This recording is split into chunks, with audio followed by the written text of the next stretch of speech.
2025 mega డిఎస్సిపై YCP చేస్తున్న ఆరోపణలను ఖండిస్తూ డిఎస్సి ద్వారా ఎంపికైన ఉపాధ్యాయులు కందుకూరులో ఆత్మగౌరవ ర్యాలీ నిర్వహించారు. ప్రభుత్వ, ప్రైవేట్ ఉపాధ్యాయులు, నిరుద్యోగులు, యువత పెద్ద సంఖ్యలో పాల్గొని సంఘీభావం తెలిపారు. ప్రభుత్వ ఏరియా వైద్యశాల నుంచి అంబేద్కర్ విగ్రహం వరకు ర్యాలీ కొనసాగింది. ఈ సందర్భంగా ఉపాధ్యాయులు మాట్లాడుతూ ఎంతో కష్టపడి చదివి పారదర్శకంగా ఉద్యోగాలు సాధించామని, తమ ఆత్మగౌరవాన్ని దెబ్బతీసేలా తప్పుడు ప్రచారం చేయడం సరికాదన్నారు. డిఎస్సి ప్రక్రియలో ఎలాంటి అక్రమాలు జరగలేదని స్పష్టం చేశారు. ఎమ్మెల్యే ఇంటూరి నాగేశ్వరరావు ర్యాలీకి సంఘీభావం తెలిపి డిఎస్సి ప్రక్రియ పారదర్శకంగా జరిగిందని, కొత్తగా ఎంపికైన ఉపాధ్యాయులకు ప్రభుత్వం ఎల్లప్పుడూ అండగా ఉంటుందని తెలిపారు. 2019లో మీ అందరికి కూడా తెలుసు, నేనున్నాను, నేను చూశాను, ఈ రాష్ట్రాన్ని ఉరగబెడతానని చెప్పి అధికారంలోకి వచ్చిన తర్వాత ఆ రోజు అనేక అబద్ధాలు చెప్పారు. ఉపాధ్యాయులకి మెగా డిఎస్సి అని చెప్పాడు, సిపిఎస్ రద్దంటే అదెంత వారం రోజుల్లో చేస్తానని చెప్పి అనేక అబద్ధాలు చెప్పి 2019-24లో మీ అందరూ కూడా చూశారు. ఉపాధ్యాయులకి గత గొడ్డల పార్టీలు ఎటువంటి గౌరవం మిగిలిందో మీ అందరూ కూడా చూశారు. ఈ రాష్ట్రంలో నిరుద్యోగులు అనేక ఇబ్బందులకు గురవుతూ ఉన్నారు. నేరుగా వాళ్ళ సమస్యలు తెలుసుకోవాలని చెప్పి యువగలం పాదయాత్ర చేసి ఈ రాష్ట్రంలో ఉన్న అన్ని వర్గాల ప్రజలు మనోభావాలు గెలుచుకొని ఈ రాష్ట్రంలో కూటమి ప్రభుత్వాన్ని అధికారంలోకి తీసుకొచ్చిన దాంట్లో లోకేష్ బాబు గారి పాత్ర ఎటువంటిదో మీ అందరూ కూడా చూశారు. ఆ రోజు ఎలక్షన్ మేనిఫెస్టోలో అధికారంలోకి వచ్చిన తర్వాత మెగా డిఎస్సి ఏర్పాటు చేస్తానని చెప్పి అనేక ఇబ్బందులు ఉన్న కోర్టు కేసులు వేశారు. వైసీపీ సానుభూతి పరుల చేత ఏ విధంగా ఇబ్బందులు పెట్టారో మీ అందరికి కూడా తెలుసు.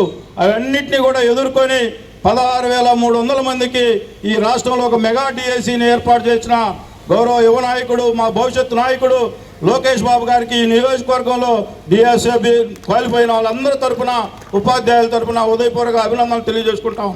ఈరోజు మీ అందరికి కూడా తెలిసి ఈ రాష్ట్రంలో విద్యా వ్యవస్థని ఏ విధంగా ముందుకు తీసుకొని పోతా ఉన్నాడో, దేశంలో ఒక మోడల్ రాష్ట్రంగా తీర్చిదిద్దాలని చెప్పి యువ నాయకుడు లోకేష్ బాబు గారు విద్యా వ్యవస్థని ఈరోజు బెస్ట్ మీ అందరికి కూడా క్వాలిఫైడ్ టీచర్స్ని కూడా సింగపూర్, ఇతర విదేశాలకు కూడా పంపించి ఆ దేశాల్లో ఉన్న విద్యా వ్యవస్థని అవగాహన చేసుకొని మన రాష్ట్రంలో కూడా దాన్ని అమలు చేయాలనే ఒక మంచి ఆలోచనతో ఈ రాష్ట్రంలో విద్యా వ్యవస్థని కొత్త పుంతలు దొక్కిస్తూ ఉంటే దాన్ని ఓర్చుకోలేక మా నాయకులు యువలాగండి లోకేష్ బాబు గారిని ఏదో విధంగా డ్యామేజ్ చేయాలని మీకు చేత కాదు. ఈ విషయంలో డైరెక్ట్గా సవాల్ చేశాడు మా నాయకుడు.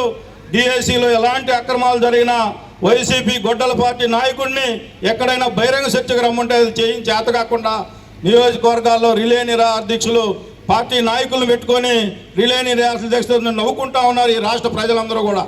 మీరు వాళ్ళ ఆత్మగౌరవాన్ని దెబ్బతినే విధంగా కొన్ని లక్షల మంది ఎగ్జామ్స్ రాస్తారు, దాంట్లో క్వాలిఫై అయ్యేది 16,500. వాళ్ళు మనకు తక్కువ పర్సెంటేజీ, క్వాలిఫై కాని వాళ్ళు మనకు సపోర్ట్ చేస్తారని ఒక చెడు ఆలోచనతో ఆ గొడ్డల పార్టీ ఆలోచనలు మన అందరూ ఈ రాష్ట్ర ప్రజలందరూ కూడా ఒకసారి గమనించాల్సిన అవసరం ఎంతైనా ఉంది. ఎప్పుడు కూడా ఒక ఎగ్జామ్కి, కాంపిటేటివ్ ఎగ్జామ్కి ఒక మనిషికి ఒక అవసరం ఉంటే కనీసం 100 మంది 200 మంది ఎగ్జామ్ రాస్తారు. వాళ్ళందరికీ కూడా ఎవరు న్యాయం చేయలేని పరిస్థితి. కానీ క్వాలిఫై అయిన వాళ్ళని మనం అభినందించాల్సింది పోయి వాళ్ళని ఏదో దొంగ డిఎస్సి అని చెప్పి, దగా డిఎస్సి అని చెప్పి అవమానాలు గురి చేస్తూ ఉన్నారు.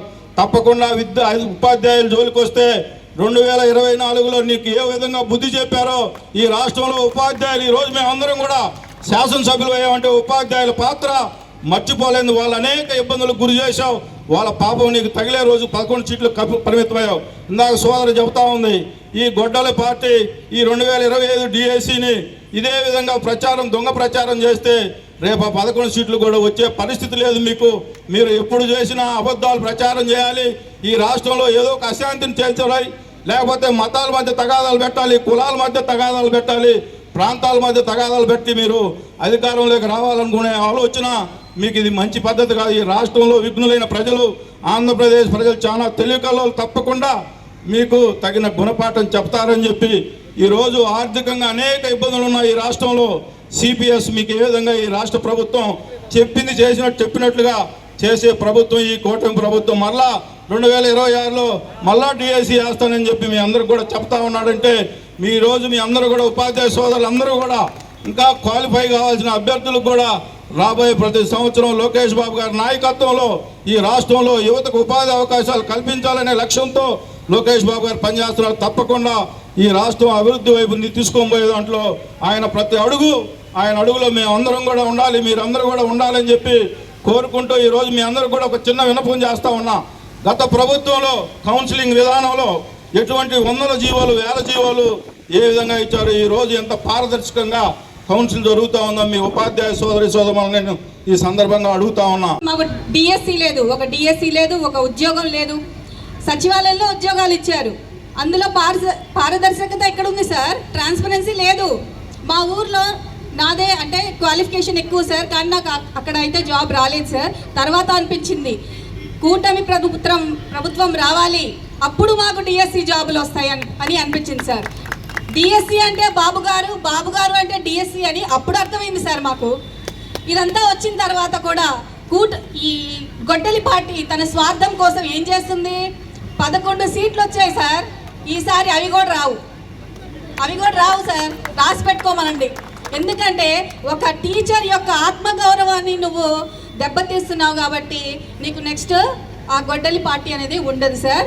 ఇంకొకటి విషయం ఏంటంటే జగన్ పార్టీకి ఇదే మా వార్నింగ్ అన్నమాట, స్వీట్ వార్నింగ్. నెక్స్ట్ మీ పార్టీ అనేది రాదు, ఎందుకంటే ఈ కష్టాన్ని మీరు గుర్తించట్లేదు. కానీ మా కష్టాన్ని ఎవరు గుర్తించారు? చంద్రబాబు నాయుడు గారు అండ్ లోకేష్ గారు గుర్తించారు. Thank you CM sir, thank you Lokesh sir.